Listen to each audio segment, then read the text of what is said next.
जी, अस्सलाम वालेकुम। आज से ना मैं ये हैंड रिटन नोट्स जो है इसकी सीरीज़ शुरू करने जा रहा हूँ। और इस सीरीज़ के अंदर मैं 6 से लेके 13 तक सारे मॉड्यूल को ना एक्सप्लेन करूँगा, ठीक है। तो शुरू करते हैं मॉड्यूल नंबर 6 से, जो कि है हमारा cash flow analysis. Cash flow analysis जो है ना वो हमें क्या बताता है और ये क्या चीज़ होती है। कैश से मुराद है कैश, पैसे, ठीक है। फ्लो से मुराद होता है मूवमेंट ऑफ कैश। ये एमसीक्यूज़ आया हुआ है कि कैश की मूवमेंट जो है वो क्या कहलाती है, कैश फ्लो कहलाती है, कैश इनफ्लो कहलाती है, कैश आउटफ्लो कहलाती है, या जो है वो कुछ और वो डाल देगा, इस तरह से पूछेगा आप लोगों से, ठीक है। तो कैश फ्लो से मुराद है पैसे का जो है वो बहाव, मूवमेंट, ठीक है। और ये दो तरह से होता है, या तो पैसा आ सकता है या जा सकता है। जब कैश इनफ्लो होगी ना तो उससे मुराद है पैसे का आना, और जब कैश आउटफ्लो होगी ना उससे मुराद है पैसे का जाना। तो कैश इनफ्लो जो है ना उसको हम रिसिप्ट ऑफ कैश भी कहते हैं, यानी पैसे का रिसीव किया जाना।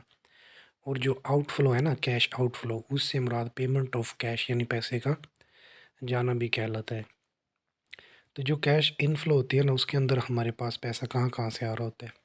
तीन चीज़ें हैं जी। एक तो है रेवेन्यू से आता है हमें, ठीक है।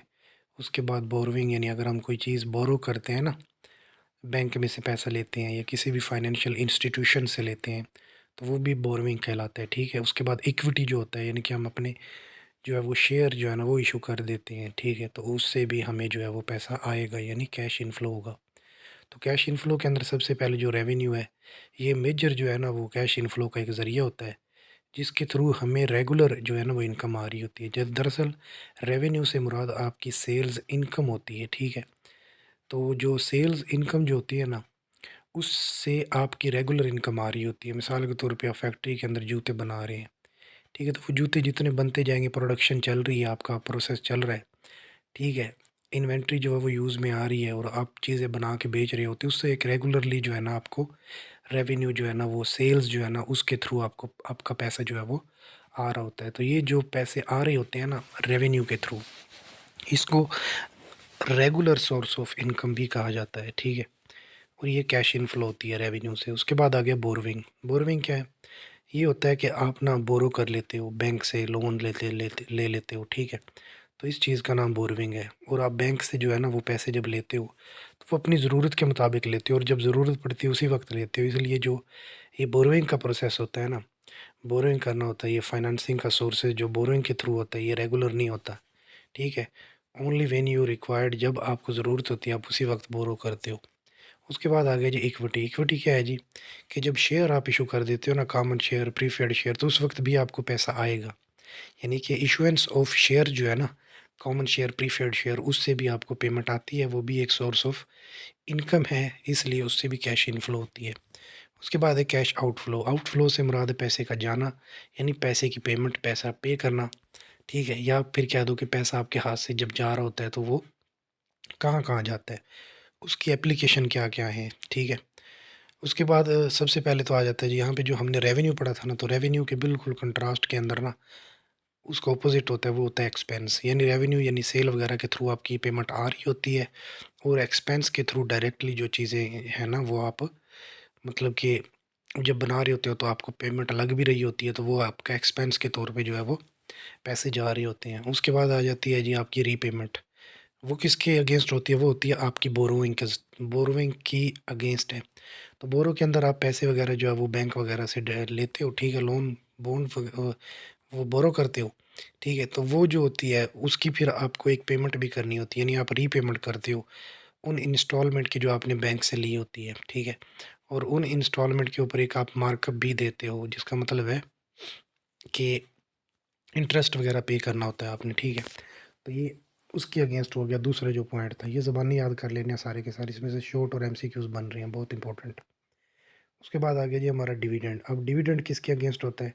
वो होता है जब आप शेयर को इशू करते हो, यानी कॉमन शेयर, प्रीफर्ड शेयर है ना, उनको आपको जो देना होता है ना एक्सपेंस के तौर पे चीज़, ठीक है। यानी कि जो कैश आउटफ्लो होता है इनके अगेंस्ट, शेयर वगैरह के अगेंस्ट, वो आपका डिविडेंड के तौर पे जाता है। तो जब आप डिविडेंड पे करते हो तो उससे भी आपका क्या होता है, कैश आउटफ्लो होती है, ठीक है। और ये डिविडेंड होता है क्या है भला? डिस्ट्रीब्यूशन ऑफ प्रॉफिट, प्रॉफिट की ये तकसीम है to shareholder, shareholder को, ठीक है। तो ये आप लोगों ने अब देख लेना, ये पूरे का पूरा शॉर्ट भी आ सकता है, मरूजियाँ बन सकती हैं यहाँ से कैश इनफ्लो क्या होती है जी? रेवेन्यू, बोरोइंग, इक्विटी है या फिर ऑल ऑफ दीज? तो ऑल ऑफ दीज का ऑप्शन ठीक होगा, ठीक है। तो इस तरह पता होना चाहिए आप लोगों को। या वो पूछ सकता है कि वो डिफरेंस बयान करो कैश इनफ्लो एंड आउटफ्लो के दरमियान। या वो कह सकता है कि what is meant by cash flow analysis? Cash flow analysis से क्या मुराद है, ये पता होना चाहिए। और कैश फ्लो से अकेला क्या मुराद है? Movement of cash. Topic number 114 है जी, स्टेटमेंट ऑफ कैश फ्लो। देखो जी, ये है कि जो हमारी अब ये जो कैश फ्लो था ना, इसकी हम स्टेटमेंट कैसे बनाते हैं, ठीक है। तो इसकी जो स्टेटमेंट बनाने की मेथड है ना, वो दो तरह की है। एक होता है इनडायरेक्ट मेथड और एक होता है डायरेक्ट मेथड। जो इनडायरेक्ट मेथड होता है ना, उसके वो तो तीनों पे ही अप्लाई होता है, यानी कि ऑपरेटिंग एक्टिविटी पे भी, इन्वेस्टिंग एक्टिविटी पे भी और फाइनेंसिंग एक्टिविटी पे भी। जबकि जो डायरेक्ट मेथड होता है ना, वो सिर्फ़ और सिर्फ ऑपरेटिंग एक्टिविटी के लिए है। बाकी जो भी है ना, फाइनेंसिंग और इन्वेस्टिंग एक्टिविटी, उसका डायरेक्ट और इनडायरेक्ट मेथड दोनों सेम है। समझ आ गई है? तो इसलिए हम अब डायरेक्ट मेथड जो है ना उसको पढ़ते हैं और इनडायरेक्ट मेथड को हम आखिर में जाके पढ़ेंगे। ये सारी की सारी अब यहाँ से जो मैं चीज़ शुरू करने जा रहा हूँ वो इनडायरेक्ट मेथड की है। तो देख लो, जो हम स्टेटमेंट बनाते हैं ना अब अपनी कैश फ्लो की, यानी पैसे के आने जाने की जो तहरीर होती है, वो हम कैसे बनाएंगे कि पैसा कहाँ से आ रहा है तो क्या होगा, कहाँ से जा रहा है तो क्या होगा, ये सारी चीज़ें हम देखते हैं। देखो, सबसे पहले तो होता है कि तीन तरह की ना कैश फ्लो की स्टेटमेंट होती हैं। एक होती है ऑपरेटिंग एक्टिविटी के थ्रू, एक इन्वेस्टिंग एक्टिविटी की बनती है और एक होती है फाइनेंसिंग एक्टिविटी की। तो cash flow from operating activity वो ये कहती है कि ये ऐसी एक्टिविटी होती है जिसके अंदर आपका मकसद क्या होता है कि आप रेवेन्यू जनरेट करते हो। सेल जो है ना, वो ज़्यादा से ज़्यादा करके आप अपने जो होते हो, यानी कि वो लेके आते हो, उसके अंदर ना अपना प्रॉफिट जो बढ़ा रहे होते हो, ठीक है। रेवेन्यू जो है ना, उसकी activities perform to earn revenue, यानी ये इसके अंदर वो एक्टिविटी शामिल होती हैं जो आपको जो है वो अर्न करने के लिए, रेवेन्यू और जनरेट करने के लिए सेल्स जो है ना वो करते हो। और ये जो ऑपरेटिंग एक्टिविटी है ना, इसके अंदर तीन चीज़ें शामिल होती है। एक होता है आपका प्रॉफिट एंड लॉस अकाउंट पूरे का पूरा, और एक होती है करंट एसेट और करंट लाइबिलिटीज़। और ये भी याद रखना है कि जो करंट एसेट और करंट लाइबिलिटीज़ है ना, ये आपकी हिस्सा होते हैं फाइनेंशियल स्टेटमेंट का। और जो प्रॉफिट एंड लॉस अकाउंट पूरे का पूरा है ना, उसको आप कंप्रीहेंसिव इनकम कहते हैं। मॉड्यूल नंबर 5 की पहली एक दो स्लाइड के बाद आपकी ये पूरी की पूरी लिखी हुई थी वहाँ पे कि स्टेटमेंट ऑफ मतलब कि comprehensive income, statement of financial position, statement of finance, ये कैश फ्लो एनालिसिस और equity share holder, change in equity share holder जो है ना वो हमने देखी थी वहाँ पे। तो बस यही चीज़ें पता होनी चाहिए कि ऑपरेटिंग एक्टिविटी में कौन कौन सी चीज़ें शामिल है, इन्वेस्टिंग में कौन कौन सी, और जो आपकी फाइनेंसिंग एक्टिविटी है उसमें क्या क्या चीज़ें शामिल होती हैं। तो सबसे पहले तो देखो, ये जो ऑपरेटिंग एक्टिविटी होती है ना, इस ऑपरेटिंग एक्टिविटी के अंदर हम जब प्रॉफिट एंड लॉस अकाउंट पूरे का पूरा जो है ना वो स्टेटमेंट इसके अंदर होती है। और जो आपकी बैलेंस शीट है ना, उसका सिर्फ़ और सिर्फ़ करंट पोर्शन जो है ना, यानी करंट एसेट और करंट लायबिलिटीज़, ये 2 चीज़ें ये शामिल होती हैं। तो इसका मतलब हुआ जो प्रॉफ़िट एंड लॉस अकाउंट पूरे का पूरा था ना, उसमें आपने प्रॉफ़िट वग़ैरह होता है ना, उसकी डीलिंग करनी होती है। तो इसका मतलब हुआ जो ऑपरेटिंग एक्टिविटी है ना, उसमें आप प्रॉफ़िट को भी देखोगे। तो वो कहता है इनडायरेक्ट मेथड के अंदर हम जो अपना जो स्टेटमेंट बनाना शुरू करते हैं ना, उसमें सबसे पहले हम अपने प्रॉफ़िट जो है ना, यानी नेट इनकम जो है ना, उसको जो है वो एडजस्टमेंट उसकी करते हैं सबसे पहले तो। और ये हम तसव्वुर करते हैं और हमें पता है कि जो ये कभी भी हम नहीं कह सकते कि कैश इनफ्लो जितनी की जितनी हमारे मतलब कि बिज़नेस के अंदर कैश इनफ्लो होती है ना, वो कभी भी हमारे प्रॉफिट के बराबर नहीं होती। और क्यों नहीं होती? क्योंकि बहुत सारे ऐसे एक्सपेंसेस होते हैं जिनको ना हम पहले ही अदा कर चुके होते हैं और बाद में जो है ना उनकी जो कीमत होती है वो हमें अपने रेवेन्यू के साथ और वो एडजस्टमेंट करना पड़ती है, ठीक है। तो उसके अंदर सबसे पहले प्रॉफिट की एडजस्टमेंट करेंगे हम। तो ये भी एमसीक्यूज़ आया हुआ है, ठीक है। और ये भी पता होना चाहिए ऑपरेटिंग एक्टिविटी के अंदर कौन-कौन सी एक्टिविटी शामिल है, चीज़ें शामिल है, करंट एसेट, करंट लायबिलिटीज़ और प्रॉफिट एंड लॉस अकाउंट। उसके बाद है जी, इसके अंदर नॉन कैश एक्सपेंसेस होते हैं जिसकी वजह से हम ये कभी भी नहीं कह सकते कि हमारा आने वाला तमाम का तमाम जो कैश इनफ्लो है ना वो प्रॉफिट के बराबर है। क्योंकि नॉन कैश एक्सपेंसेस में डिप्रिसिएशन होता है। डिप्रिसिएशन क्या होता है कि आप लोगों ने आज से 20 साल पहले एक गाड़ी ली थी, उसकी कीमत वहीं पे अदा कर दी। लेकिन अब बाद में गाड़ी इस्तेमाल है, बैंक उसमें चल रही है आपके कारोबार में, उससे आप जनरेट कर रहे हैं रेवेन्यू। तो अब आप क्या करोगे, उस गाड़ी की जो कीमत होगी ना, उसको उसके लाइफ टाइम जो चल रही है ना, उसके ऊपर उसको डिवाइड करके और एक ख़ास पोर्शन जो है ना, उसको आप हर बार जब आप सालाना अपनी बैलेंस शीट बना रहे होंगे, वहाँ पे उसको क्या करते जाओगे, ऐड करते जाओगे। यानी नॉन कैश एक्सपेंसेस के अंदर जो डिप्रिसिएशन होता है ना, जो जिससे दरअसल एक्चुअल आउटफ्लो तो नहीं हो रही होती ना, वो तो आपने पेमेंट कर दी शुरू में जब गाड़ी ली थी उसी वक़्त सारी की सारी, ठीक है। तो अब जब आप उसको ऐड कर रहे हो जब वापस ना आप उस वक़्त उसकी किम पेमेंट कर रहे हो और ना आपने जब बैलेंस शीट बनाई होती है, ना आप उस वक़्त कर रहे होते हो, ठीक है? तो इसकी जो एडजस्टमेंट है ना वो आप नॉन कैश एक्सपेंस की भी करते हो प्रॉफ़िट के अंदर, ठीक है? उसके बाद मैंने पहले भी बताया कि ये जो हमारी ऑपरेटिंग एक्टिविटी है ना, उसके अंदर 3 चीज़ें शामिल हैं। एक प्रॉफ़िट एंड लॉस अकाउंट जिसके अंदर आप सेल वग़ैरह जो है ना, उसके बढ़ाने से, कम करने से ज़्यादा हो रही है, तो उससे जो भी रेवेन्यू इनकम जो आती है ना आपको, उस इनकम को आपने कहा है कि वो प्रॉफ़िट होता है। उस प्रॉफ़िट के अंदर अब बहुत सारी चीज़ें होती हैं जिसकी वजह से हम ये कभी भी नहीं कहते कि आने वाला तमाम पैसा हमारा प्रॉफ़िट है, क्योंकि बहुत सारी एडजस्टमेंट होती है नॉन कैश एक्सपेंसेस की जो हमें करना पड़ती हैं। उसी तरह वो फिर अब बात करते हैं हम करंट एसेट और करंट लायबिलिटीज़ ये रह गई है।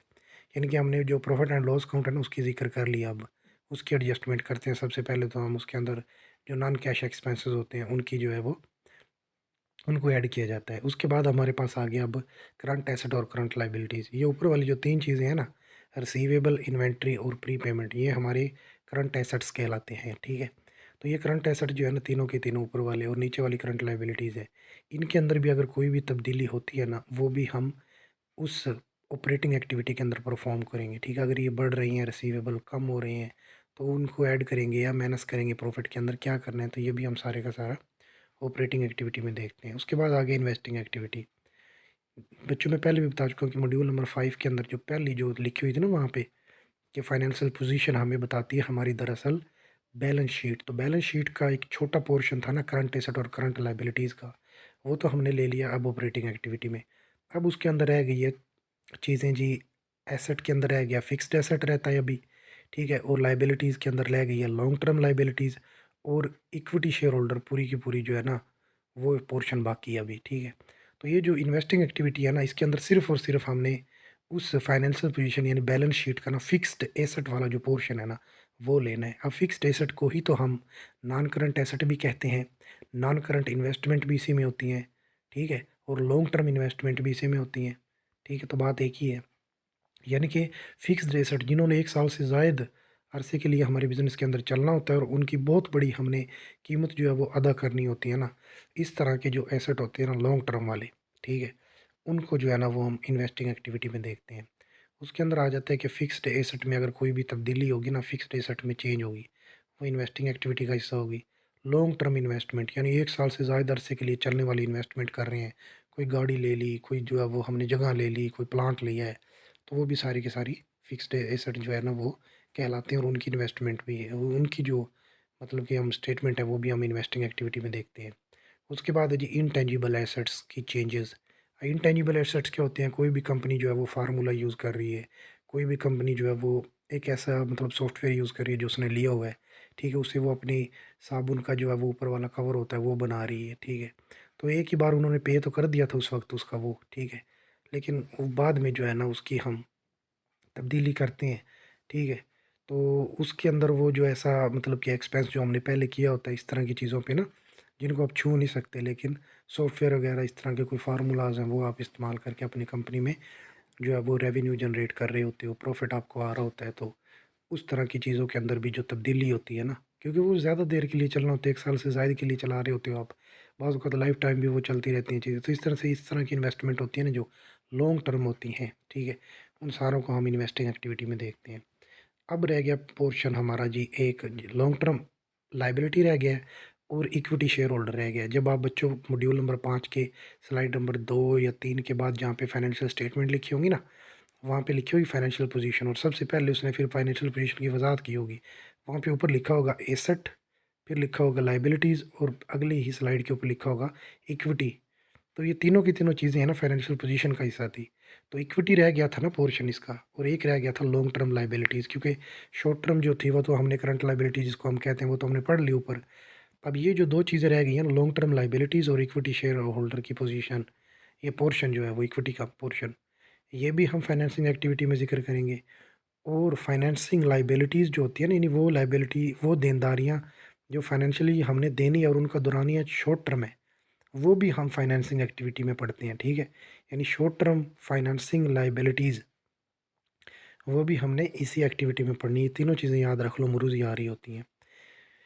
उसके बाद है जी जब आप स्लाइड खोलोगे ना तो स्लाइड के अंदर जब ऑपरेटिंग एक्टिविटी पढ़ रहे होगे तो ऑपरेटिंग एक्टिविटी के अंदर जहाँ पे उसकी एंडिंग हो रही होगी उसके लास्ट के अंदर ना उसने सवालिया निशान डाला हुआ है, कि फाइनेंशिंग एक्टिविटी जो है वो कहाँ पे डिस्कस करते हो आप लोग। तो फाइनेंशिंग एक्टिविटी को हम जो जो शॉर्ट टर्म फाइनेंसिंग एक्टिविटी होती है ना, शॉर्ट टर्म फाइनेंसिंग, उसको हम फाइनेंसिंग एक्टिविटी के अंदर पढ़ते हैं, ना कि हम उसको ऑपरेटिंग में पढ़ेंगे, ठीक है। तो ये याद रखना है, शॉर्ट टर्म फाइनेंसिंग आपका किसका हिस्सा है भला? फाइनेंसिंग एक्टिविटी का हिस्सा है। उसके बाद आ गया जी current portion of long term liabilities, यानी ऐसी लाइबिलिटीज़ जो है तो लॉन्ग टर्म, लेकिन उनका वो हिस्सा जो आपने अभी करंट जो है ना अदा करना है, 1 साल से कम अरसे के अंदर अदा करना है, वो भी आप फाइनेंसिंग एक्टिविटी में लेते हो। यानी current portion of long term liabilities जो होती है ना, लॉन्ग टर्म लाइबिलिटीज़, उनका भी आप जो ज़िक्र है वो किस में करते हो? फाइनेंसिंग एक्टिविटी में। अब ये जो है ना हमारे पास देख लो कि लॉन्ग टर्म लाइबिलिटीज़ जो है ना वो तो हम कर लेंगे, ठीक है, इसमें पता चल गया। अब जो इक्विटी शेयर पोर्शन होता है ना, इक्विटी पोर्शन, इक्विटी के अंदर हमें पता है जी हमारा एक तो जो शेयर्स कैपिटल आ जाता है, जिसमें कॉमन शेयर, प्रीफर्ड शेयर, ये वो सारा कुछ पढ़ेंगे आगे मज़ीद, मैं तफ़सील में बताऊँगा जब इनको हमने जाके मज़ीद आगे पढ़ना है। उसके बाद हमारा जो डिविडेंड पे होता है ना, डिविडेंड पेड, वो भी हमारा फाइनेंसिंग एक्टिविटी में आता है, ये बात याद रखनी है। जबकि जो हमारा इंटरेस्ट रिसीव, इंटरेस्ट पेड, ये दोनों की दोनों चीज़ें हमारी ऑपरेटिंग एक्टिविटी में आती हैं। और इसी तरह हमारा जो है ना क्या कहते हैं उसे, डिविडेंड रिसीव्ड, वो भी हमारा ऑपरेटिंग एक्टिविटी में आता है, लेकिन डिविडेंड पेड जो है ना सिर्फ वो फाइनेंसिंग एक्टिविटी में आता है। तो इसी तरह ये भी याद रखना है कि इक्विटी जो पोर्शन है ना, अब ज़ाहिर है फाइनेंसिंग एक्टिविटी है, तो फाइनेंसिंग के अंदर यही होता है कि हमने फाइनेंस करवानी होती हैं चीज़ें, यानी हमारा पैसा आएगा कहाँ से और जाएगा किधर, इस चीज़ का जो होता है ना सारे का सारा जो काम, वो फाइनेंसिंग एक्टिविटी करती है। तो इक्विटी शेयर होल्डर का मतलब यही है कि यहाँ पे हम इक्विटी के थ्रू जो है ना वो पैसे को लेके आएंगे, ठीक है। और इक्विटी के जो है ना वो एज एक्सपेंस के तौर पे, यानी डिविडेंड पे के तौर पे भी हमारी पेमेंट जा रही होगी, यानी कैश इनफ्लो भी हो रहा होगा और आउटफ्लो भी हो रहा होगा। तो उसके बाद आ गया हमारे पास जी, ये याद रख लेनी है चीज़ें, ठीक है। फाइनेंसिंग करवानी है आपने, वो लोन के ज़रिए भी करवा सकते हो, बॉन्ड्स लेते हो आप, शेयर कैपिटल यानी कॉमन शेयर, प्रीफर्ड शेयर, वो होता है, वो भी फाइनेंसिंग एक्टिविटी का हिस्सा है। उसके बाद डिविडेंड जो है ना पेड, वो भी फाइनेंसिंग एक्टिविटी का हिस्सा है। तो बच्चों ये यहाँ तक आपको शॉर्ट आ सकता है, लॉन्ग आ सकता है इसका, कि कैश इनफ्लो की जो है ना, कैश फ्लो से क्या मुराद है, उसकी एक्टिविटीज़ की वजाहत करें, ठीक है। तो पता होना चाहिए कि हर एक एक्टिविटी जो है ना उसके अंदर क्या क्या चीज़ें शामिल होती हैं। दोबारा से ज़रा मैं इसको रिवाइज़ कर देता हूँ। जो आपके पास ऑपरेटिंग एक्टिविटी है ना, ऑपरेटिंग एक्टिविटी, उसके अंदर 2 ही चीज़ें शामिल हैं। एक है हमारे पास प्रॉफ़िट एंड लॉस अकाउंट पूरे का पूरा, ठीक है, जिसके अंदर हमने प्रॉफ़िट जो है ना उसका ज़िक्र करना होता है, ठीक है, उसकी एडजस्टमेंट करनी होती है। और दूसरे नंबर पे हमारी बैलेंस शीट है, लेकिन बैलेंस शीट का जो वो पोर्शन है जो करंट होता है, यानी करंट एसेट और करंट लायबिलिटीज़, ये शामिल होता है। तो इसका मतलब वो जो ऑपरेटिंग एक्टिविटी है उसके अंदर प्रॉफ़िट एंड लॉस अकाउंट पूरे का पूरा, ठीक है, और करंट एसेट, करंट लायबिलिटीज़ शामिल होती हैं। और उनके अंदर क्या-क्या चीज़ें शामिल हैं, ये रिसीवेबल, इन्वेंटरी, प्रीपेमेंट जो है ये आपके जो है वो करंट एसेट है। और करंट लायबिलिटीज़ के अंदर आपके पता क्या आ जाएँगी, इसमें आ जाएँगी अक्रूड एक्सपेंसेस, अकाउंट पेएबल और नोट पेएबल वगैरह जो आ जाएँगे, ठीक है। उसके बाद आपके पास आ जाएगा जी इन्वेस्टिंग एक्टिविटी। इन्वेस्टिंग एक्टिविटी में सिर्फ़ और सिर्फ फ़िक्स्ड एसेट्स शामिल हैं, यानी कि non current assets, non current investment और लॉन्ग टर्म इन्वेस्टमेंट, ठीक है, इनटेंजिबल फ़िक्स्ड एसेट, वो यहाँ पे शामिल होते हैं, ठीक है, ये पता होना चाहिए आप लोगों को। उसके बाद आ गया हमारे पास फाइनेंसिंग एक्टिविटी। फाइनेंसिंग एक्टिविटी जो है ना उसके अंदर इक्विटी शेयर शामिल होते हैं आपके, ठीक है, जिसके अंदर कॉमन शेयर, प्रीफर्ड शेयर, ये वो सारी चीज़ें शामिल होती हैं जिसके थ्रू आप पैसे को जो है वो फाइनेंस करवा रहे होते हो, ठीक है। उसके बाद हमारी लॉन्ग टर्म लायबिलिटीज़ जो है ना वो भी इसी में शामिल होती हैं। अब ज़ाहिर है ये इक्विटी शेयर के अंदर तो equity, common share, preferred share भी आ गया। और फाइनेंसिंग तो हम करते हैं लोन और बॉन्ड्स के ज़रिए, तो जो लोन, बॉन्ड्स और ये शेयर कैपिटल जो है ना और डिविडेंड का पे किया जाना, ये भी फाइनेंसिंग एक्टिविटी का हिस्सा होता है। उसके बाद आ गया topic number 115, cash flow and profit क्या है। कैश फ्लो वर्सेस प्रॉफिट, बच्चों इसके अंदर पता क्या है, यही है कि वो कहते हैं कि जो हमारा कैश फ्लो होता है ना, जो हम कह देते हैं कि हमारे पास आज शाम को ना इतना पैसा आया है, तो क्या ये सारे का सारा पैसा प्रॉफ़िट है? नहीं। वो यही बात कर रहा है, इसमें यही एक्सप्लेन करेगा कि क्या हम, ये बात जो है ना वो दुरुस्त नहीं है कि आप ये कह दोगे कि सारी की सारी कैश फ्लो जो है ना, यानी कैश इनफ्लो जो है वो प्रॉफ़िट हो सकती है। या आप यूँ कह दो कि सारे का सारा कैश आउटफ्लो जो है वो आपका एक्सपेंस हो सकता है। तो ऐसा पॉसिबल नहीं है, क्योंकि वो मुख्तलिफ़ तरह के हालात होते हैं जिनके अंदर जाएँगे जब आप, उनकी एडजस्टमेंट की जाती है, तो फिर आपका वो जो प्रॉफ़िट बाज़-औक़ात एक्सपेंस में तब्दील हो जाता है और एक्सपेंस बाज़-औक़ात प्रॉफ़िट में तब्दील हो जाता है। जिसका मतलब ये है कि ये ज़रूरी नहीं है कि आपके पास अगर पैसा पड़ा है, तो आप कहोगे कि ये मेरा प्रॉफ़िट है। नहीं, हो सकता है आपके पास पैसे तो मौजूद हो लेकिन आप घाटे में जा रहे हो, आपके पास जो है वो मतलब पैसा मौजूद ना हो सकता है आपके पास पैसा तो मौजूद है लेकिन आप प्रॉफ़िट में ना हो, ठीक है? तो इस तरह की सिचुएशन पैदा हो सकती है। प्रॉफ़िट जो है वो कहता है at time do not reflect, बाज़ औक़ात प्रॉफ़िट जो है ना वो आपके जो असल पिक्चर होती है ना आपके जैसे बिज़नेस की, वो आपको नहीं दिखा रहा होता। क्योंकि वो कहता है ये बेस कर रहा होता है अक्रूड एक्सपेंसेस के ऊपर। अब अक्रूड एक्सपेंसेस क्या होते हैं? अक्रूड एक्सपेंसेस ये होते हैं बच्चों कि ना ऐसे एक्सपेंसेस जिनको आप पहले ही कर चुके हो लेकिन उनकी जो है ना पेमेंट करना भी बाकी है, ठीक है? अगर वो कहते हैं इस तरह की सिचुएशन आ जाए कि हम जो है वो हमें जो है ना वो पैसा जो है ना वो रिसीव ना हो या डू नॉट रिसीव, तो we record it as income. ठीक है, मिसाल के तौर पे ऐसा होता है बाज़ औक़ात कि हमें जो है ना इनकम होती है और वो हम या रिसीव हो जाती है हमें, ठीक है, या वो नहीं होती और हम उसको जो है वो इनकम के तौर पे रिकॉर्ड कर लेते हैं। तो इससे हमारा प्रॉफ़िट जो है ना वो बढ़ जाता है। लेकिन यहाँ पे देखो ना कि वो कैश तो नहीं आया अभी, ठीक है ना? तो यही बात कर रहा है, if there is an income, अगर एक इनकम है तो वी रिसीव और डू नॉट रिसीव, तो हम उसे रिसीव करते हैं या नहीं करते। लेकिन हम उसको इनकम के तौर पे ऐड ज़रूर कर लेते हैं, तो इससे हमारा प्रॉफ़िट बढ़ जाता है। तो प्रॉफ़िट तो बढ़ गया लेकिन इनकम से जो है ना पैसे तो नहीं आए ना, ठीक है?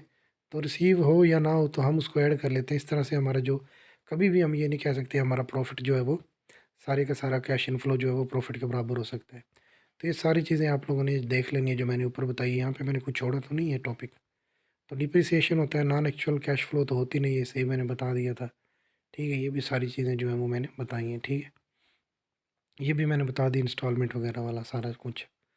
अब जो है ना वो हम इसको देखते हैं आगे मज़ीद कि प्रॉफ़िट वो कह रहा था कि किसी भी टाइम प्रॉफ़िट जो है ना वो हमें अच्छी जो हमारी असल जो मतलब कि रियल पिक्चर होती है ना बिज़नेस की, वो नहीं दिखाता। वो यही इसी वजह से नहीं दिखाता क्योंकि ये सारे का सारा जो है ना वो अक्रूड बेसिस के ऊपर जो है वो उसकी बुनियाद जो है ना वो अक्रूड बेसिस पे होती है। अक्रूड बेसिस से मुराद है कि आप एक्सपेंस बाज़ औक़ात पहले कर लेते हो, ठीक है? उसकी पेमेंट नहीं करते। लेकिन या फिर ऐसा होता है कई बार कि आप एक्सपेंस पहले जब कर रहे हो उसी वक़्त सारी पेमेंट कर देते हो और बाद में जो है वो उसकी पेमेंट को आपको एडजस्ट करना पड़ता है, ठीक है? डिप्रिसिएशन की सूरत में, तो ये हो सकता है। उसके बाद वो कहता है कि बहुत सारे नॉन कैश एक्सपेंसेस आ जाते हैं जिसकी वजह से आप अब ये कभी भी नहीं कह सकते कि तमाम तरह की कैश इनफ्लोज़ जो हैं वो प्रॉफ़िट के तौर पे आप ले रहे हो या वो आपकी प्रॉफ़िट के बराबर हो सकती हैं क्योंकि नॉन कैश एक्सपेंस को आप ऐड करते हो हमेशा, ठीक है?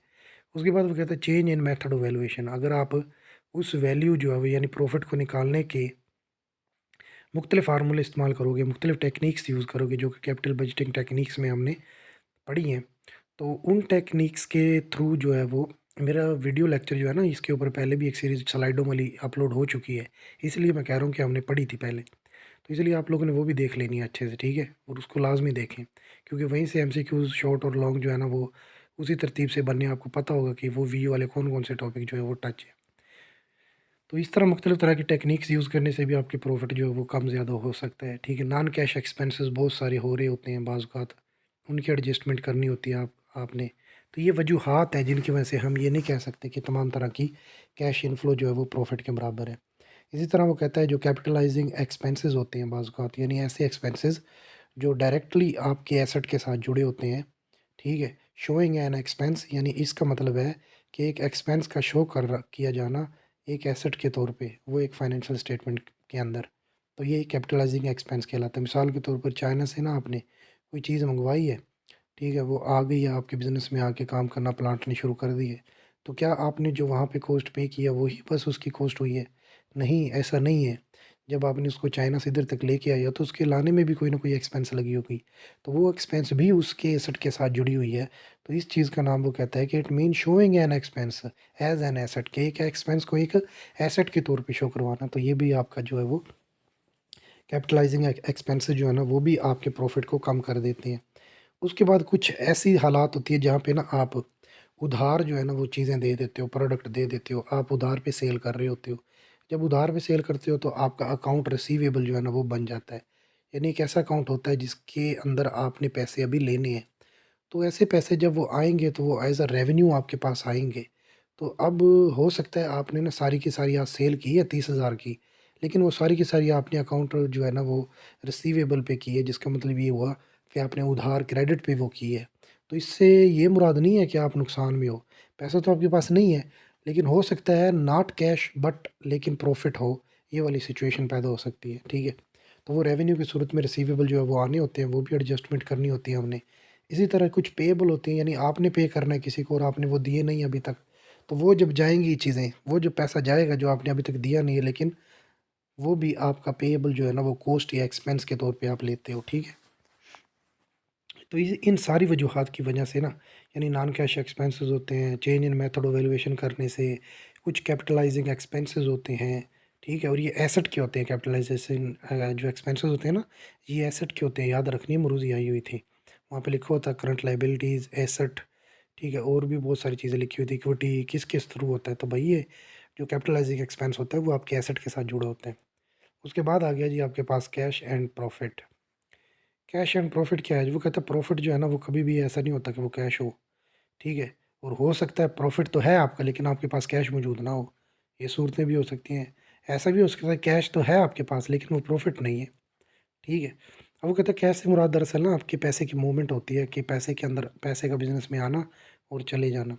और रेवेन्यू से मुराद दरअसल आपका डिफ़रेंस होता है रेवेन्यू और एक्सपेंस के दरमियान। वो कहता है इससे पहले कि जब हम कैश फ्लो स्टेटमेंट बनाते थे ना, हम एक मेथड यूज़ करते थे जिसको फंड फ्लो मेथड हम कहते थे।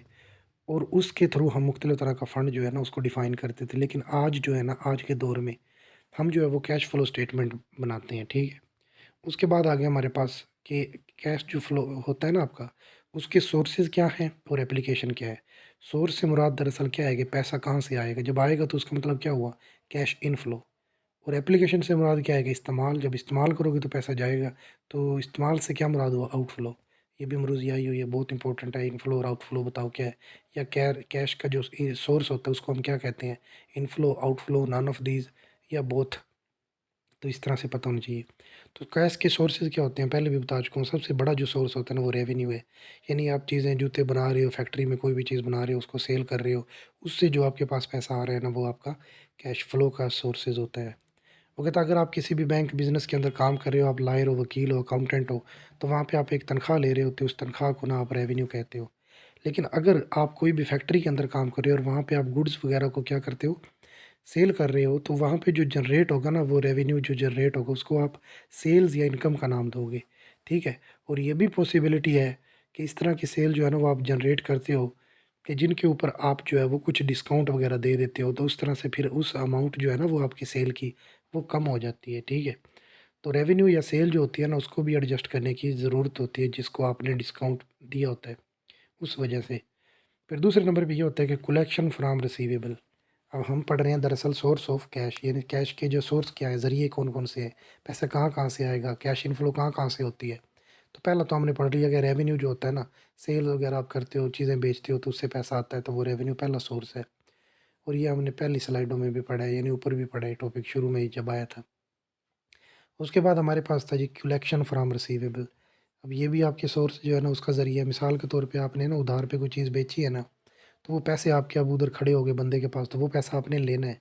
तो वो जो पैसा होगा जब वो आएगा तो वो भी आपकी कैश इनफ्लो का ज़रिया बनेगा, यानी कि कैश का वो सोर्स है, ज़रिया है। उसके बाद अगर आप एसेट वगैरह को सेल कर देते हो, ज़मीन, बिल्डिंग, कोई भी और प्लांट वगैरह बेच दिया तो उससे भी आपका पैसा आएगा, वो भी सोर्स ऑफ कैश यानी कैश इनफ्लो का ज़रिया है। उसके बाद अगर आप बोरो कर लेते हो, पैसे को बोरो कर लेते हो, लोन लेते हो, बैंक वगैरह से बॉन्ड ले लेते हो, तो उससे भी आपका पैसा जो है वो क्या होगा, आएगा, यानी सोर्स ऑफ कैश है ये भी। और इससे भी कैश इनफ्लो होती है। उसके बाद इक्विटी जो होती है ना, उसके थ्रू यानी कॉमन शेयर या प्रीफर्ड शेयर इशू करके उससे भी आप पैसा जो है वो फंड करवा सकते हो, फंडिंग कर सकते हो, ठीक है? तो वो भी आपके कैश के इनफ्लो का ज़रिया है, यानी सोर्स ऑफ कैश है। उसके बाद आ गया जी एप्लीकेशन ऑफ कैश। कैश की एप्लीकेशन यानी इस्तेमालात क्या-क्या हैं? बच्चों देखो, जैसे ही हमने रेवेन्यू का ना उसका अपोज़िट क्या होती है, एक्सपेंस या कॉस्ट होती है। यानी आप फैक्ट्री के अंदर ना जूते बना रहे हो। जब आप जूते बना रहे हो तो उसके जूते के बनाने के ऊपर जो भी चीज़ लग रही होगी ना, जो भी एक्सपेंस पड़ रहे होंगे, वो सारे के सारे कॉस्ट एंड एक्सपेंस होती है। रेवेन्यू ऐसे नहीं बन जाता है, ऐसे नहीं आ जाती सेल, ठीक है? तो पहले आप लगाते हो फिर आप उससे हासिल करते हो। उसके बाद आ गया जी परचेज़िंग फिक्स्ड एसेट। अब वो एप्लीकेशन हम पढ़ रहे हैं ना यहाँ पे, एप्लीकेशन ऑफ कैश। तो एप्लीकेशन से मुराद क्या है? कैश का आउटफ्लो होना, यानी कैश का इस्तेमाल। तो जब हम परचेज़ करते हैं फिक्स्ड एसेट को, उस वक़्त भी हम उसको इस्तेमाल करते हैं, तो मतलब कैश आउटफ्लो होती है। अगर हमने पे करना है किसी को उधार पे, चीज़ें हमने जो है ना वो ली हुई थी, अब हमने उनको पे करना है, तो पेमेंट टू पेएबल, यानी हमारी उधारियाँ उधार की जो देनदारियाँ हैं ना, वो जब हम पे करते हैं तो उससे भी कैश का आउटफ्लो होता है। उसके बाद अक्रूड एक्सपेंसेस यानी कि करंट जो लायबिलिटीज़ होती है ना, देनदारियाँ, account payable, account note payable, और ये जो अक्रूड एक्सपेंसेस हैं, ये करंट लायबिलिटी कहलाते हैं। तो ये जब हम देते हैं ना अक्रूड एक्सपेंसेस, यानी ऐसे एक्सपेंसेस जो आप पहले कर चुके हो और उनकी पेमेंट अभी करना बाकी है, तो उनकी जब पेमेंट करोगे तो वो भी आपकी क्या होगी, कैश का आउटफ्लो यानी एप्लीकेशन ऑफ कैश, या कैश का इस्तेमाल है। उसके बाद है पेमेंट ऑफ लायबिलिटीज़, यानी जो लायबिलिटीज़ होती हैं, जो देनदारियाँ हैं, वो जब आप दोगे तो उससे भी कैश आउटफ्लो होगा, यानी पैसा जाएगा, और उसको भी आप एप्लीकेशन ऑफ कैश यानी कैश का इस्तेमाल कहते हो। आप कैश इस्तेमाल करोगे ना, जब आपने किसी को देना है कोई चीज़, पेमेंट आपने ली हुई थी, उधार देनी है अब। उसके बाद जो डिविडेंड है ना, वो आपने पे करना है। डिविडेंड जब पे करोगे तो उस वक़्त भी आप जो है वो कैश को इस्तेमाल करते हो, एप्लीकेशन ऑफ कैश है, ये भी एक कैश आउटफ्लो का ज़रिया होता है। उसके बाद अगर आपने अपनी ही बनाए हुए जो शेयर है ना, वो कंपनी में मौजूद थे, आपके मार्केट के अंदर आपने शेयर इश्यू किए हुए थे, उन कैश को आप बाय करके अपने पास दोबारा रख लेते हो ना, तो वो ट्रेजरी स्टॉक कहलाता है। उस ट्रेजरी स्टॉक को लेके यानी मार्केट से खरीद के रखने में भी तो आप पैसे को इस्तेमाल करोगे ना, तो वो भी एप्लीकेशन ऑफ कैश हुई। उसके बाद आ गया जी हमारे पास cash flow from operating activity. अब ये जो ऑपरेटिंग एक्टिविटी थी ना, उसकी ज़रा हम अब वज़ाहत करने लगे हैं कि मैंने पहले भी बताया, जो ऑपरेटिंग एक्टिविटी है ना, उसके अंदर 3 टाइप्स हैं ऑपरेटिंग एक्टिविटी की, कैश फ्लो की। नंबर 1 ऑपरेशंस, फिर इन्वेस्टमेंट, और फिर फाइनेंसिंग। 3 तरह की इमरूज़ ये आ सकती है। ऑपरेटिंग एक्टिविटी में पहले बताया 3 जो चीज़ें शामिल है, profit and loss account, current asset और करंट लायबिलिटी शामिल होती हैं, ठीक है। प्रॉफिट एंड लॉस अकाउंट पूरे का पूरा, करंट एसेट और करंट लायबिलिटीज़ आपकी बैलेंस शीट की जो हिस्से हैं, ठीक है। और करंट एसेट में क्या चीज़ें शामिल है वो भी बताता हूँ, करंट लायबिलिटी में क्या है वो भी आएँगी।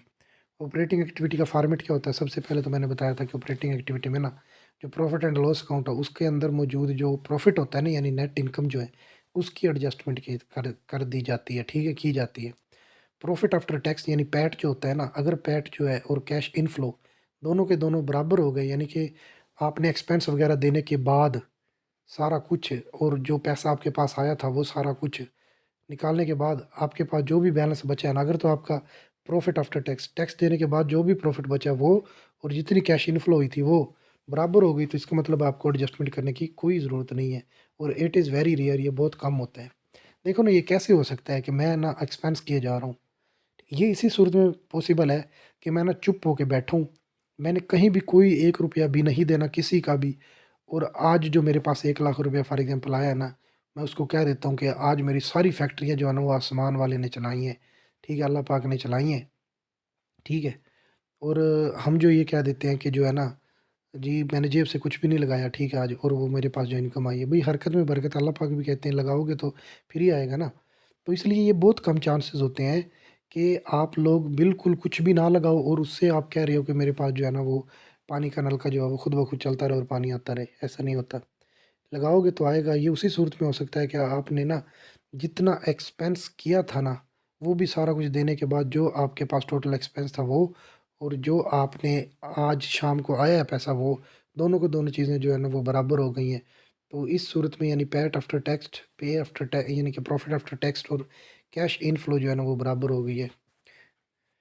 तो ये बहुत कम होता है वो कहते हैं। उसके बाद है जी ऐड नॉन कैश एक्सपेंसेस, यानी ऐसे एक्सपेंसेस जो आपने मतलब पहले ही दे दिए हुए हैं, ठीक है? अब उनको जो है ना दोबारा आपने ऐड करना होता है। नॉन कैश एक्सपेंस को क्या किया जाता है?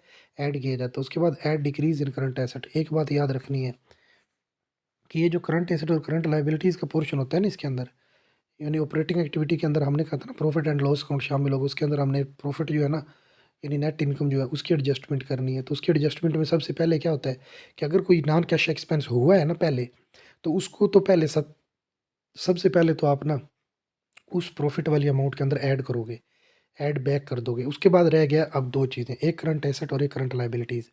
जो करंट एसेट होता है ना बच्चों आपका, करंट एसेट अगर बढ़ गया तो उसको माइनस कर दोगे, अगर कम हो गया तो उसको ऐड कर दोगे। इसी तरह जो हमारी करंट लायबिलिटीज़ है ना, वो ज़रा बहुत आसान है, और अगर यही समझ लिया ना दोनों चीज़ें, करंट एसेट और करंट लायबिलिटीज़ नहीं भू करंट जो है ना, करंट एसेट के अंदर जो है ना वो कमी या ज़्यादती जो है ना वो आपको नहीं भूलेगी। करंट लायबिलिटीज़ हमेशा जब बढ़ेगी तो उसको ऐड किया जाता है।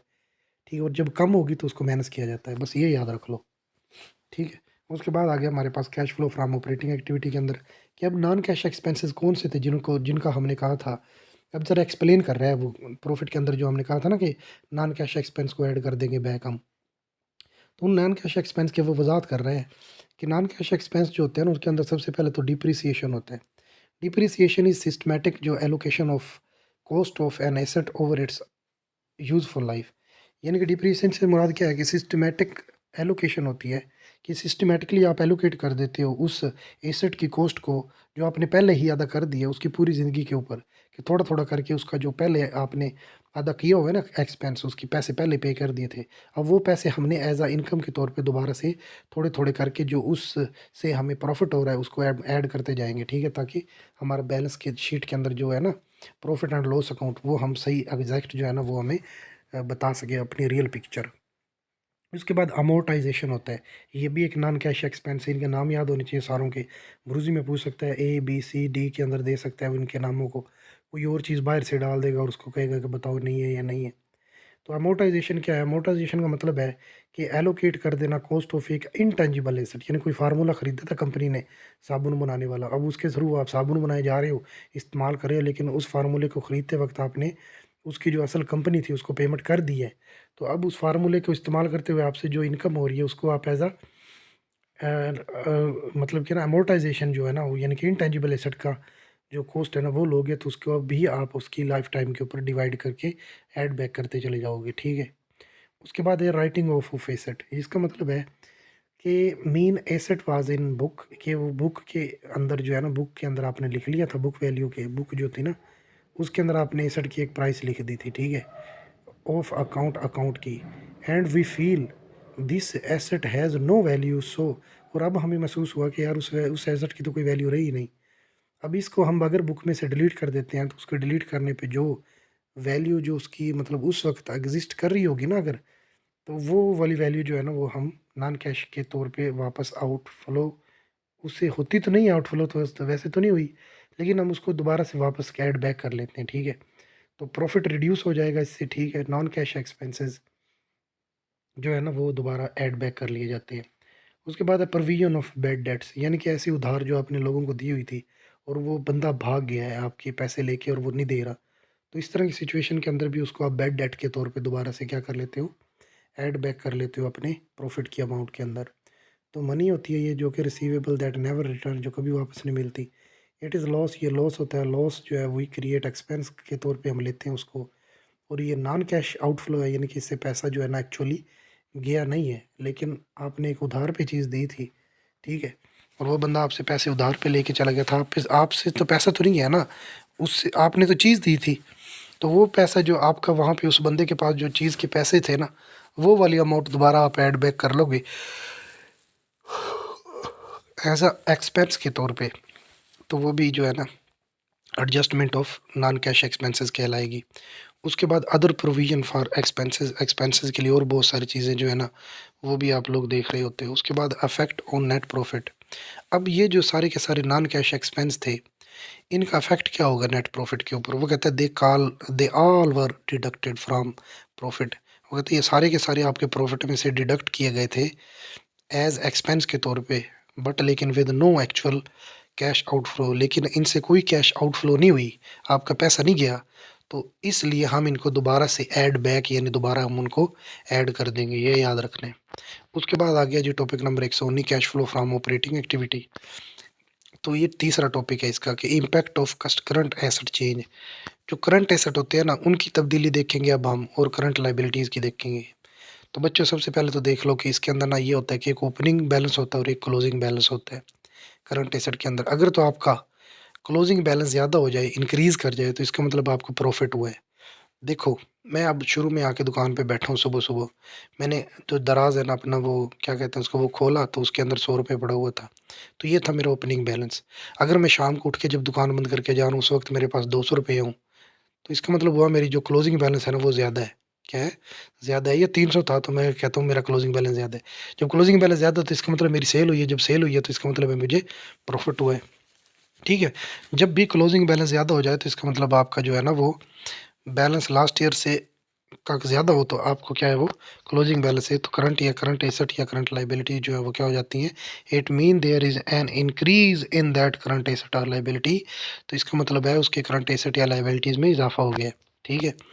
अब जो है ना वो कहते हैं change in current asset. Current asset के अंदर तब्दीली जो है ना वो क्या करोगे आप? अगर वो आपका एसेट जो है, करंट एसेट जो है, वो बढ़ रहा है या कम हो रहा है, तो उसको क्या करोगे आप उस बैलेंस शीट के अंदर? क्या आप उस कैश फ्लो स्टेटमेंट यानी ऑपरेटिंग एक्टिविटी के अंदर ऐड करोगे या उसमें से आप माइनस कर दोगे? यानी नेट प्रॉफिट इनकम जो है ना आपकी, नेट इनकम के अंदर आप क्या ऐड करोगे या उसको माइनस कर दोगे? अभी देखते हैं। सबसे पहले तो देखो इसके अंदर शामिल है क्या-क्या करंट एसेट में।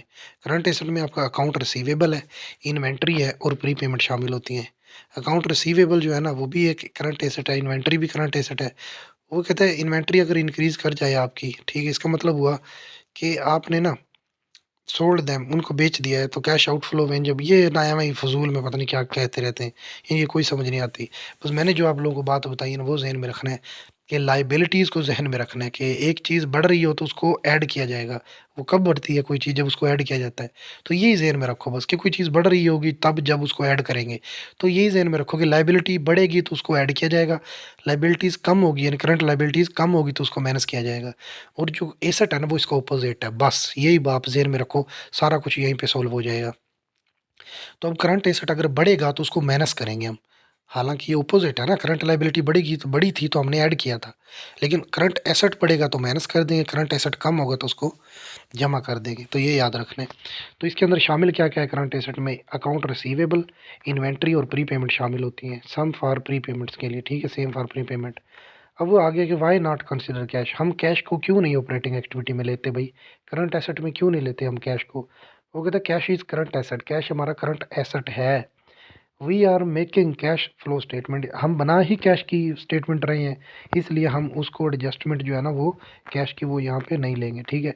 As in the cash of receivable or inventory et cetera, cash in hand हो, कैश इक्विवेलेंट हो, कैश इन बैंक हो, सारी की सारी चीज़ों जो है ना वो हमारी जो ये बना रहे हैं ना हम करंट एसेट करंट लाइबिलिटीज़ ये सारा जिक्र कर रहे हैं। दरअसल ये पैसा ही होता है हमारा, समझ आ रही है? क्योंकि ये जो है ना वो 1 साल के अंदर-अंदर हमें रिसीव हो जाना होता है, इसलिए हम जब मर्ज़ी चाहें इनको फाइनेंस करवा सकते हैं, जब मर्ज़ी चाहें हमारे पास जो है वो बैंक में पड़ा है पैसा निकलवा सकते हैं, वो भी करंट एसेट है हमारा, ठीक है ना? और वो जो देनदारी जो हमने 1 साल के अंदर-अंदर देनी है, वो भी हमारा करंट एसेट ही है, करंट लायबिलिटीज़ जो होती हैं, ठीक है ना? तो इस तरह से वो चीज़ें जो 1 माह, 2 माह, 1 दिन, 2 दिन, 3 दिन के अंदर-अंदर जब चाहें हम पैसे को अपने पास ले आ सकें, वो हमारे पास समझो हमारा कैश ही है। उसको कैश या कैश इन हैंड, इसलिए हम इसको कैश को यहाँ पे डिस्कस नहीं करते, ये सवाल पैदा होता है। उसके बाद इम्पैक्ट ऑफ करंट लायबिलिटी, अब करंट लायबिलिटी चेंज होगी तो उसका क्या इम्पैक्ट होगा? पहले बता चुका हूँ, पहले तो पता होना चाहिए करंट लायबिलिटीज़ में शामिल क्या है। देखो ओपनिंग बैलेंस होता है और क्लोजिंग बैलेंस होता है। इसका मतलब हुआ कि अगर आपका क्लोजिंग बैलेंस ज़्यादा है, तो इसका मतलब करंट लायबिलिटी भी ज़्यादा हुई, ठीक है? पे इन टर्म ऑफ कैश की सूरत में पे करेंगे, we add back because it is not actual outflow. तो ये देख लेनी है आप लोगों ने, ये कोई मुश्किल नहीं है। बस ये पता होना चाहिए कि जो करंट लायबिलिटीज़ होती है ना उसके अंदर शामिल क्या है। अकाउंट पेएबल भी करंट लायबिलिटीज़ है, नोट पेएबल भी करंट लायबिलिटीज़ है, अक्रूड एक्सपेंसेस भी आपके करंट लायबिलिटीज़ हैं, ठीक है? और ये वो कहता है कि अगर आपकी अकाउंट रिसी जो करंट लायबिलिटी है वो बढ़ गई तो उसको ऐड कर दोगे, वो कम हो गई तो उसको माइनस कर दोगे। बस ये ज़हन में रखना है। अब ये वाली चीज़ थी ना, ये वाली मैंने बताई थी आप लोगों को कि शॉर्ट टर्म फाइनेंसिंग, वो कहते हैं शॉर्ट टर्म फाइनेंसिंग जो है ना ये पार्ट है फाइनेंसिंग एक्टिविटी का, ये आपकी ऑपरेटिंग एक्टिविटी का पार्ट नहीं है। समझ आ रही है ना? Although they are short term in nature, बेशक वो आपकी शॉर्ट टर्म होती है नेचर के अंदर, लेकिन शॉर्ट टर्म फाइनेंसिंग हमेशा जो है वो फाइनेंसिंग एक्टिविटी का हिस्सा है। ये मुरूज़ आई हुई है, याद रख लेना। उसके बाद आ गया cash flow from operating activity का चौथा पार्ट है। एग्जांपल देख लो यहाँ पे ना, नेट इनकम दी हुई है उसने, ठीक है? डिप्रिसिएशन दिया हुआ है यानी नॉन कैश एक्सपेंस है, अब ये याद रखना है आप लोगों ने। और हमने कहा था कि नेट इनकम के अंदर नॉन कैश एक्सपेंस को ऐड कर देते हैं। अगर आपका अकाउंट रिसीवेबल यानी कि जो करंट एसेट है वो बढ़ गया है तो उसको माइनस कर देंगे। अगर डिक्रीज़ इन इन्वेंट्री हुई है तो इन्वेंट्री का मतलब क्या है कि आपका करंट एसेट है ये भी इन्वेंट्री, तो वो भी अगर डिक्रीज़ हुई है तो उसको ऐड कर देंगे, इंक्रीज़ हुई है तो माइनस कर देंगे। अब नीचे वाली दोनों चीज़ें यानी अकाउंट पेएबल और अक्रूड एक्सपेंसेस हैं, ये दोनों की दोनों ही हमारी करंट लायबिलिटीज़ हैं। तो लायबिलिटी बढ़ेगी तो ऐड कर देंगे, घटेगी तो माइनस कर देंगे। तो ये वाली चीज़ है, यहाँ पे जमा माइनस करके उसने सारी चीज़ें बताई है। तो हमें 10,000 रुपये जो है ना वो एडजस्टमेंट में आए हैं। उस 10,000 को अगर हम नेट इनकम के अंदर ऐड करते हैं ना तो हमारे पास 1,10,000 आ जाता है। तो इससे मुराद ये हुआ कि हमारा जो नेट कैश इनफ्लो था ना, यानी पैसा इनफ्लो क्यों कह रहा हूँ, क्योंकि अब मेरे पास पैसा आया है, 10,000 की अमाउंट पॉजिटिव आई है, ठीक है? और मेरी जो नीचे नेट इनकम थी वो बढ़ गई है, तो इनफ्लो हुई है ना। तो इसका मतलब है नेट कैश इनफ्लो जो है ना ऑपरेटिंग एक्टिविटी वो 1,10,000 रुपये बन रही है। उसके बाद आ गया हमारे पास जी cash flow from investing activity. तो इन्वेस्टिंग एक्टिविटी क्या होती है बच्चों, मैंने पहले बताया, इसके अंदर सिर्फ और सिर्फ फिक्स्ड एसेट का जिक्र करेंगे। कैश आउटफ्लो हो सकती है फिक्स्ड एसेट को अगर आप परचेज़ करते हो, ठीक है, तो इसको हम डिटेक्ट कर देते हैं। दो तरह के फिक्स्ड एसेट होते हैं, एक होता है ऑपरेटिंग फिक्स्ड एसेट जिनको आप प्रॉपर्टी प्लांट और इक्विपमेंट्स कहते हो, जैसे कि कार, बिल्डिंग, फर्नीचर, ये चीज़ें इंक्रीज़ या डिक्रीज़ हो रही होती हैं, तो इनकी भी जो है ना वो एडजस्टमेंट की जो कंसिडरेशन है ना हम किस में करते हैं, फिक्स्ड एसेट की जो है वो इन्वेस्टिंग एक्टिविटी में। उसके बाद एक नॉन कैश एक्सपेंस को एक्वायर करना जो है ना वो भी कैश आउटफ्लो है, और वो भी आपकी इन्वेस्टिंग एक्टिविटी का हिस्सा है। इसी तरह अगर आप फिक्स एसेट को सेल कर देते हो, यानी कि फिक्स्ड एसेट से मुराद है नॉन करंट एसेट को, तो वो भी आपका कैश इनफ्लो का ज़रिया है। जब सेल करोगे तो आएंगे पैसे, जब परचेज़ करोगे या एक्वायर करोगे तो जाएंगे पैसे। तो अगर फिक्स्ड एसेट में कोई भी तब्दीली रूनुमा होगी तो वो भी हम इन्वेस्टिंग एक्टिविटी में देखेंगे। अगर जो एक्यूमुलेटेड डिप्रिसिएशन है ना, वो अगर इंक्रीज़ हो गया इन्वेस्टिंग एक्टिविटी में तो उसको हम माइनस कर देंगे, यानी कि कैश आउटफ्लो होगी। याद रखना, इंक्रीज़ इन एक्यूमुलेटेड डिप्रिसिएशन जो है ना वो कैश आउटफ्लो कहलाता है। Accumulated depreciation account is an कंट्रा asset account, यानी कि ना एक एसेट के ऑपोजिट अकाउंट बना दिया जाता है, ठीक है। तो उसके थ्रू फिर जो है ना वो क्या कहता है कि it is not an account itself, ये खुद एक अकाउंट नहीं होता। It reduce the value of the asset, ये वैल्यू की जो एसेट की कीमत होती है ना, वैल्यू होती है ना एसेट की, उसको कम कर देता है। When we see the increase और decrease in the net value of the asset, जब हम नेट वैल्यू की, मतलब मार्केट के अंदर कोई भी आपके पास चीज़ मौजूद है ना, ठीक है, तो मार्केट के हिसाब से अगर उस चीज़ की कीमत ऊपर नीचे हो रही है ना, तो आप एक अक्यूमुलेटेड डिप्रिसिएशन का अकाउंट बना लेते हो, जिसके थ्रू आप, अगर वो मार्केट के अंदर कम हुई है तो उसको ज़्यादा कर लिख लोगे आप लोग, ठीक है, उसके अंदर एडिशन कर दोगे। अगर वो ज़्यादा है तो उसको में से डिडक्ट कर दोगे। तो इस तरह से एडजस्टमेंट की जाती है। करंट एसेट की जो नेट इन जो प्राइस होती है ना उसको किया जाता है। मिसाल के तौर पे नेट एसेट जो था ना उसकी वैल्यू थी 2018 के अंदर 500 रुपया, 2019 में उसकी 600 हो गई है, ठीक है। तो 2019 के अंदर अब 600 जो हुई है ना वो 100 रुपये बढ़ गई है। तो इससे क्या मुराद है? इससे मुराद ये है कि पहले जो थी ना आपकी वो जो 140 का इजाफा हुआ कह रहा है नीचे अकमुलेटेड डिप्रिसिएशन में, तो इसका मतलब वो कह रहा है कि पहले इसकी कीमत 40 रुपये जो है ना वो कम हुई थी, तो वो रह गई थी 460 रुपया। 460 रुपया रह गई थी ना, उसके बाद डायरेक्ट 140 रुपया बढ़ गई है। तो 140 बढ़ने के बाद 500 से जो है ना वो तो रह गया था 460, 460 में अब 140 जमा करोगे तो फिर 600 बनती है। तो कैश आउटफ्लो हुई है, इसका मतलब आपके पास 140 रुपये की, ठीक है, पहले कम हुआ, ठीक है पैसा, फिर उसने आपने 500 से वो जब 600 पे गया, तो इसका मतलब है कि अगर 500 पे डायरेक्ट हम कहते कि वो 600 पे कैसे जा सकता है, अगर उसमें इजाफा 140 का हो तो फिर तो 640 बनना चाहिए था। ऐसे ही है ना, तो वो 640 नहीं 500 से 600 पे गया, इसका मतलब पहले 40 कम हुआ है, ठीक है, मतलब कैश इनफ्लो ही थी, ठीक है। उसके बाद जो है ना वो बढ़ गया है, जब बढ़ेगी अकमुलेटेड डिप्रिसिएशन तो इसका मतलब कैश आउटफ्लो होगा, ठीक है। और वो होगा इजाफा कितना बोला, 600 में से माइनस करोगे 500 और प्लस जो है ना वो 40 ऐड कर दोगे तो 140 आ जाएगा जवाब आपके पास।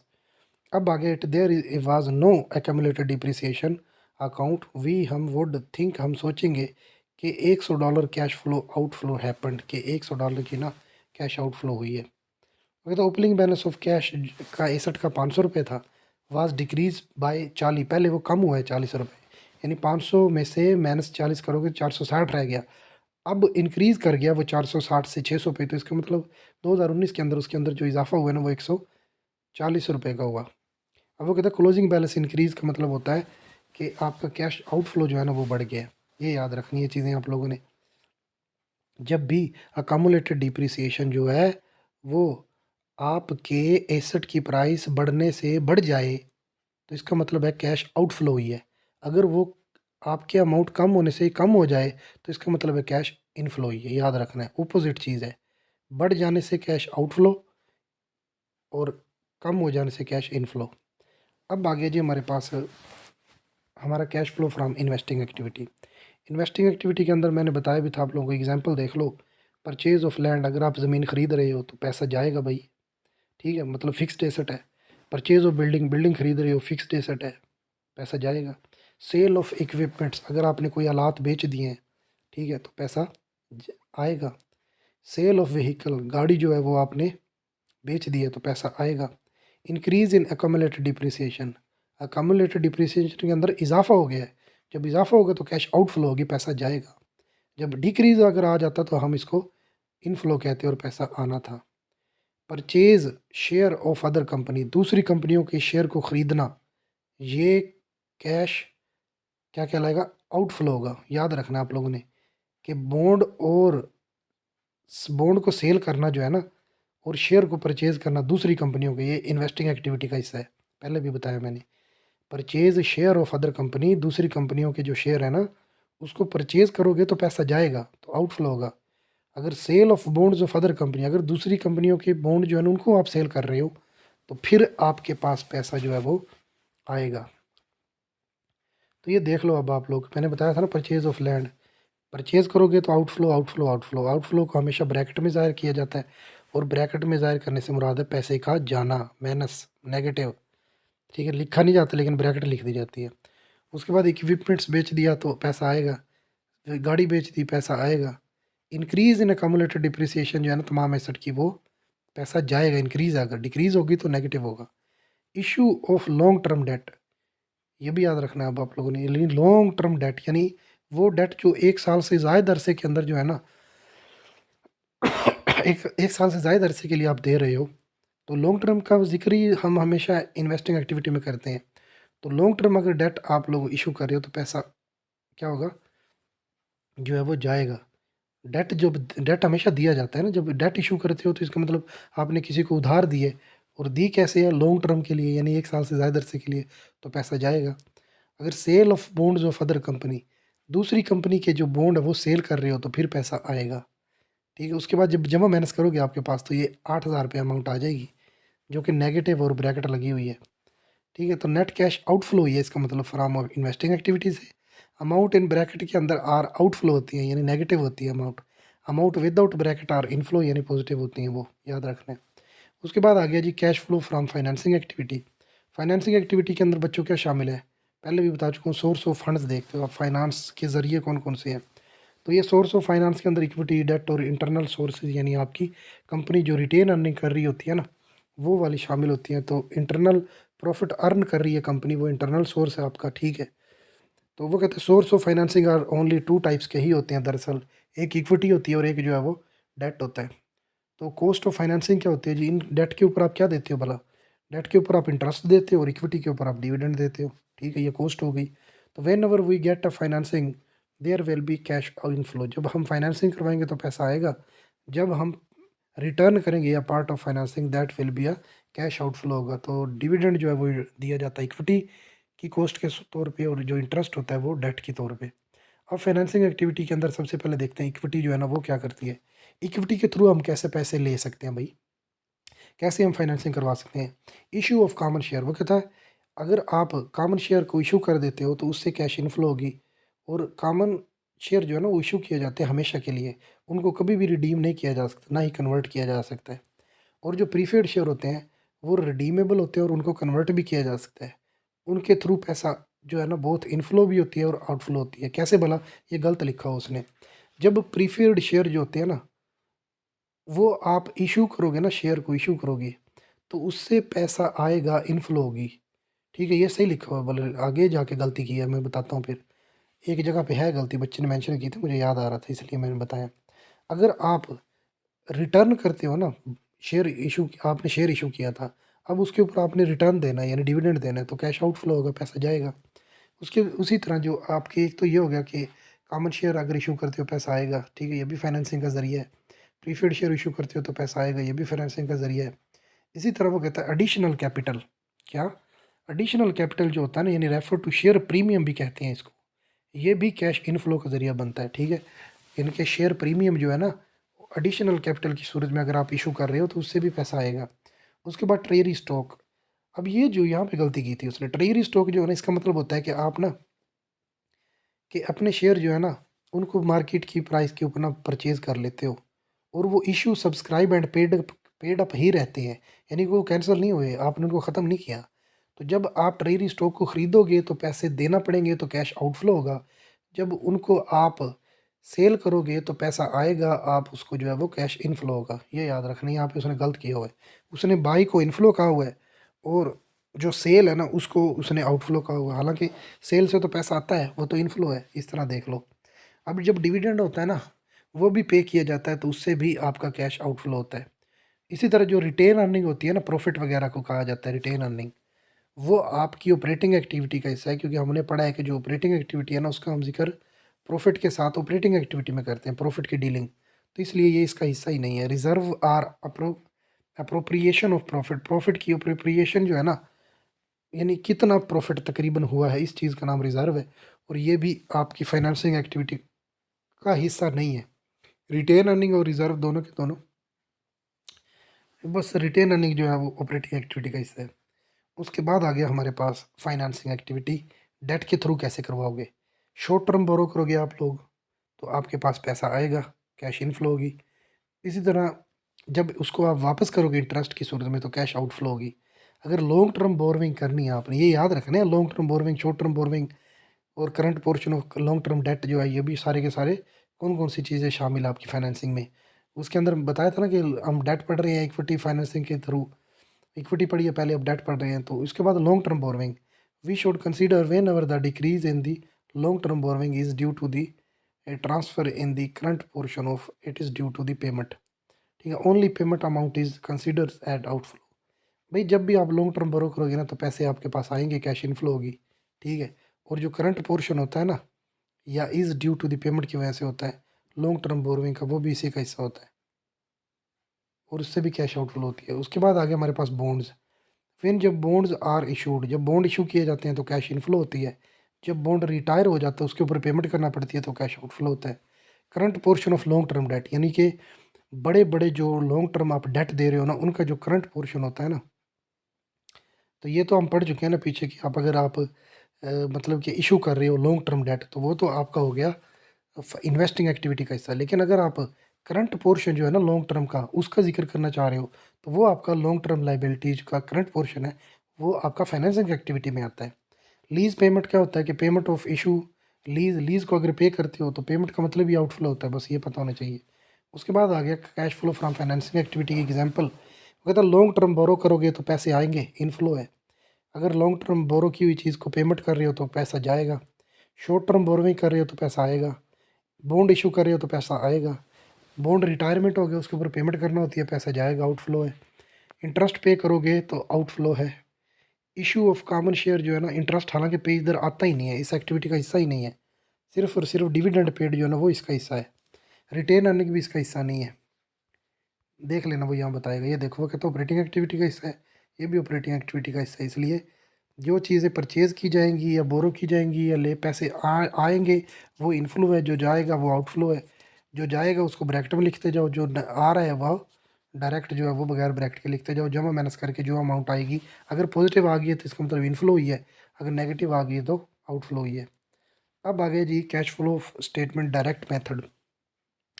देखो ऑपरेटिंग एक्टिविटी थी ना हमारी, जो सिर्फ उसी के ऊपर डायरेक्ट मेथड लगता है, ना इन्वेस्टिंग एक्टिविटी पे लगता है, ना ही फाइनेंसिंग एक्टिविटी पे लगता है। Okay, the difference between the direct method and indirect method evaluating is only on operating activity है। Investing and financing activity cash flow की calculation for both the method are same. अब ये जो होती है ना हमारी ऑपरेटिंग एक्टिविटी, उसके अंदर हम कैश कलेक्ट करते हैं कस्टमर से, वो हम एडजस्टमेंट करते हैं। कैश हमने पे किया है सप्लायर को, वो हम एडजस्ट करते हैं। कैश पे किया हमने एम्प्लॉय को, जो कि सैलरी की सूरत में जाएगा। जब वो पे कर रहे हो तो वो एक्सपेंस है, जब कलेक्ट कर रहे हो तो वो क्या है भला, इनकम है। याद रखना है, आप लोगों ने याद रखना है। जब पे करोगे तो आउटफ्लो होगी, जब कलेक्ट करोगे तो इनफ्लो होगी। ठीक है, अब हम देखेंगे आगे कि इंटरेस्ट पेड और इंटरेस्ट रिसीव दोनों के दोनों ऑपरेटिंग एक्टिविटी का हिस्सा है, और डिविडेंड रिसीव भी ऑपरेटिंग एक्टिविटी का हिस्सा है। इनकम टैक्स पेड करोगे तो इनकम टैक्स एक्सपेंस के तौर पे आप लोगे, क्योंकि पे जो है वो एक्सपेंस है, याद रखना है। पे क्या है, एक्सपेंस है, रिसीव जो है वो इनकम है। तो डिविडेंड रिसीव होगा, इंटरेस्ट रिसीव होगा, तो ये दोनों की दोनों इनकम है। हम इसको कह देंगे डिविडेंड इनकम रिसीव। ठीक है, और जो है वो इंटरेस्ट इनकम रिसीव, ये इस तरह से आ जाएगा। कैश फ्लो फ्रॉम कस्टमर, देखो कस्टमर को कैश फ्लो आप कलेक्ट करोगे, ठीक है, कलेक्टेड फ्रॉम कस्टमर। जब कस्टमर से आपने कलेक्ट करना है, तो इसका मतलब आपने कोई ना कोई चीज़ सेल की है, तो आपने कस्टमर से पैसे लेने हैं ना। तो इसका मतलब हुआ कि ओपनिंग बैलेंस को ऐड कर देना है नेट सेल में, और एंडिंग को माइनस कर देना है। सारों के अंदर यही सूरत हाल है कि ओपनिंग को जो है वो ऐड किया जाता है, एंडिंग को माइनस करोगे सारे अकाउंट्स के अंदर। लेकिन जो प्रीपेड होगा ना उसके अंदर उल्टा है, प्रीपेड के अंदर उल्टा काम है, ठीक है। उसके अंदर क्या होता है, एंडिंग को आप ऐड कर दोगे और ओपनिंग को माइनस कर देते हो, बस ये फ़र्क है। तो कैश फ्लो फ्रॉम कस्टमर में नेट नेट जो सेल होगी ना, उसके अंदर आपने ओपनिंग बैलेंस अकाउंट रिसीवेबल जो होता है ना, क्योंकि रिसीव करने आपने उधार दी होगी ना चीज़ों से कस्टमर को, तो वो पैसे आएंगे तो वो रिसीवेबल बनेगा आपके पास, तो वो ऐड कर दोगे ओपनिंग को और माइनस कर दोगे एंडिंग को। उसके बाद आ गया हमारे पास जी कैश पेमेंट टू सप्लायर। जो सप्लायर होते हैं ना, उनको आप जब कैश पेमेंट कर रहे होते हो, तो वहाँ पे आपने ज़ाहिर है कि आपको आपने पे करने हैं सप्लायर को, जिन्होंने आपको माल सप्लाई किया है। तो जब आपने पे करने हैं तो इसका मतलब आपने परचेज़ किया है कोई ना कोई चीज़। तो परचेज़ के अंदर आप जो आपका ओपनिंग होगा उसको ऐड कर दोगे और जो एंडिंग होगा उसको माइनस कर दोगे। और एक और बात, जब आपने कोई चीज़ परचेज़ की है तो आपकी इन्वेंटरी के अंदर ना, स्टॉक के अंदर इज़ाफ़ा हुआ होगा। तो आपका जो एंडिंग था ना, एंडिंग वो ज़्यादा है और जो ओपनिंग था वो कम है। तो एंडिंग में से ओपनिंग को माइनस कर दोगे। मिसाल के तौर पे आज मेरे पास स्टॉक आया, मैंने सप्लायर से ना माल लिया है। पहले मेरे पास सुबह जब दुकान खुली 10 बिस्किट के डब्बे थे। मैंने बेकरी में सामान रख लिया, ठीक है। मेरे पास शाम को जब मैं क्लोज़ करके जा रहा हूँ तो उस वक़्त 20 पड़े हैं। तो मेरा एंडिंग जो है ना, शाम को जब मैं जा रहा हूँ, एंड हो रही है दिन की, उस वक़्त वो स्टॉक ज़्यादा होगा। तो इसलिए पॉज़िटिव रखना है आपने एंडिंग को और माइनस रखना है आपने ओपनिंग को। तो इन दोनों चीज़ों का डिफ़रेंस भी आपने परचेज़ में ऐड कर देना है और जो ओपनिंग बैलेंस होगा वो भी ऐड कर देना है और एंडिंग बैलेंस को नेगेटिव कर देना है। इधर भी ओपनिंग को ऐड किया था, एंडिंग को माइनस किया था। बस नेट सेल याद करने वाली चीज़ और परचेज़, वो भी उनके नाम के साथ ही मतलब मुंसलिक है कि सप्लायर होंगे तो परचेज़ किया है कोई ना कोई चीज़, कस्टमर से कलेक्ट करने हो तो आपने नेट सेल किया है कोई ना कोई चीज़। अब आ गए एम्प्लॉइज़। जो एम्प्लॉइज़ होते हैं ना, जो काम कर रहे हैं बिज़नेस के अंदर, उन बंदों को आपने पे करना है। तो क्या पे की जाती है उनको? क्या कोई उनकी शादी के लिए सलामी दी जाती है? नहीं। तो उनको 17 मतलब कि कोई 12 तोपों की सलामी दी जाती है? नहीं, ऐसा नहीं होता। तो उनको आप सैलरी पे करते हो। क्या देते हो? सैलरी पे करते हो। तो कैश फ्लो टू एम्प्लॉइज़ जो होते हैं ना आपके, उनको आपने पेमेंट करनी होती है आपकी सैलरी के तौर पे। तो सैलरी को एज़ अ एक्सपेंस माना जाएगा। तो सैलरीज़ एक्सपेंस का नाम लिख के आप उसके अंदर ओपनिंग जो सैलरी अकाउंट पेएबल क्यों बनेगा भई? पे करने हैं ना आपने। तो सैलरी पेएबल बनेगा तो उसको ऐड कर दोगे और एंडिंग में माइनस कर दोगे। उसके बाद जो प्री पेमेंट होती है ना, वो ऐसी पेमेंट होती है जो पहले ही आपने अदा की हुई है। जो पहले ही चीज़ अदा हो जाती है ना, उसका जो एंडिंग होता है ना वो ज़्यादा होता है, हमेशा ज़्यादा पैसे होते हैं और जो बिगिनिंग होता है ना वो कम था, ठीक है?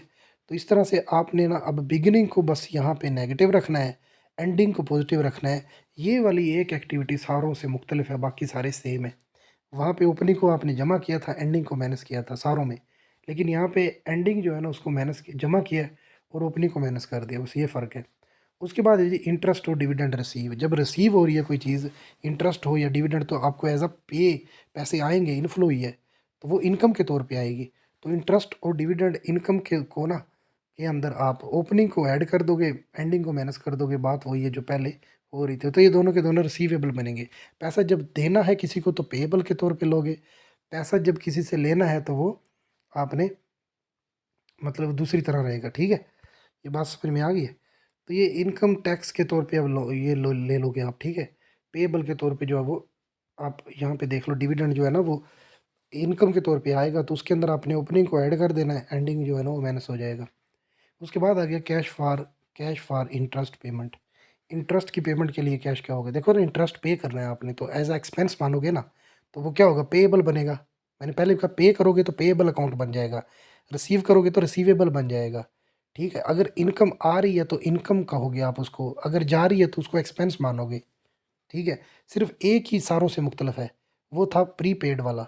बाकी सारे के सारे सेम है, ओपनिंग को ऐड करते जाओगे, एंडिंग को माइनस करते जाओगे। तो ये भी देख लो, इंटरेस्ट अगर पे कर रहे हो आप, तो इंटरेस्ट एज़ अ एक्सपेंस माना जाएगा, क्योंकि पे करना है आपने, इंटरेस्ट देना है। तो उसके अंदर ओपनिंग को ऐड कर दोगे, एंडिंग को माइनस कर दोगे। तो बस वही बात है। अब आ गया कैश फॉर इनकम टैक्स। जब इनकम टैक्स अदा करोगे, तो इनकम टैक्स को भी आप एज़ अ एक्सपेंस मानोगे। तो उसके अंदर भी आप ओपनिंग को ऐड कर दोगे और एंडिंग को माइनस कर दोगे, तो पे कर रहे हो आप लोग, आपने पे करना है, तो अकाउंट पेएबल बनेगा। तो ये आपके पास जो है वो आपका ये वाला मॉड्यूल 6 जो है वो कंप्लीट हो गया अब। फिर इंशाल्लाह जो है ना अगला 7वां मॉड्यूल कल इंशाल्लाह मैं अपलोड कर दूँगा। मुझे अपनी दुआओं में याद रखना। अल्लाह हाफ़िज़।